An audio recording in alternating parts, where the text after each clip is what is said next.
Hey, what's good, people? Peace and blessings. Coming to you this weekend because it's election time. This coming November the 5th, Tuesday, here in Pennsylvania. Time to go to the polls, y'all don't forget. So I posted some things on my page, some things to keep you informed about what you may need to know. So check it out on my Facebook page. But I apologize, I've got a cold right now. So a lot of things are pretty standard, and you have to make your own decisions. But there's one thing I want to talk about real quick, briefly, and it deserves a lot of time if you can sit down and read the bill about Marcy's Law here in Pennsylvania. And I have to admit, I kind of glossed over it because, like a lot of you, I've been busy just with life. But these are the kind of things that happen in courts and decisions where citizens' rights are taken away. So, Marcy's Law basically is a law proposed to give victims of a crime the same rights as the accused. Now, on the surface, that sounds like a good thing. But after doing some reading and conferring with some people in the ACLU, which I am a member of, I'm concerned because of a few things. Because number one, it says the accused. It's one thing if you're convicted. But anybody that's being accused of something, of this crime, by this law, basically, I want you to read through Marcy's Law. Marcy's Law, just look it up, Google it, because it essentially strips away more rights of the accused. It doesn't mean that they're already convicted necessarily. My concern is that it's giving family members the opportunity to sit in on parole boards and parole hearings, and I don't know how it was prior to this, to be honest with you, but it's basically giving accused citizens a tougher road to fight. Okay, so it sounds like something good. Yes, give victims more rights. But what it actually does, it's stacking the deck against the accused more.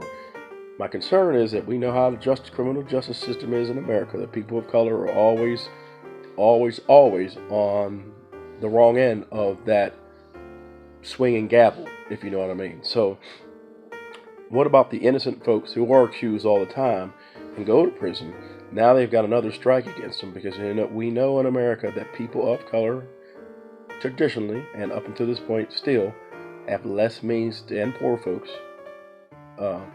They have less means to defend themselves in the criminal justice system. That's one of the main reasons why so many black folks are in jail, not because we're more violent, but because we generally do not have the same amount of resources for lawyers and things like that, property, houses to put up for collateral, like the other groups in America. And that's just a fact. So what happens, most black folks and poor brown people and poor white folks have to set up a public defenders who are usually not as equipped and don't have the same budgets and educations as the more powerful lawyers. So I'm not going to sit here and tell you that, hey, I'm a lawyer, I know what I'm talking about. I just read through this thing, and since I'm a man of color and I know that these laws unfairly target people of color, that's just a fact.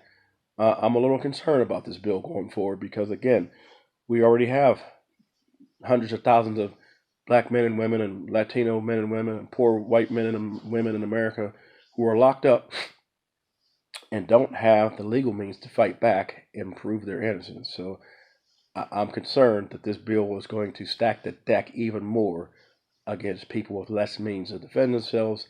So they sugarcoat it by saying, oh, victims' rights, which again, I'm not saying that victims don't deserve rights, but the accused have rights too that are set out in our Bill of Rights. And the accused have rights just like everyone else. So that's been my biggest thing about the criminal justice system in America. Citizens need to be aware that, everyone needs their rights protected. That's what this country is built on in our foundations, supposedly. And too often it gets glossed over by language that lets people feel good about somebody else's decision to do something. But oftentimes there is a end game why these laws are developed the way they are. So just something to read. Marcy's Law, Pennsylvania, voting day coming up, November 5th. Make sure you get out and vote. And make sure you take a few moments. You don't have to spend hours, but just read through some of the candidates and some of the opportunities and so you could be a little bit more informed. So that's all I got. I apologize. Like I said, I'm under the weather, but I felt this is important to get this out. And don't forget to vote. Peace.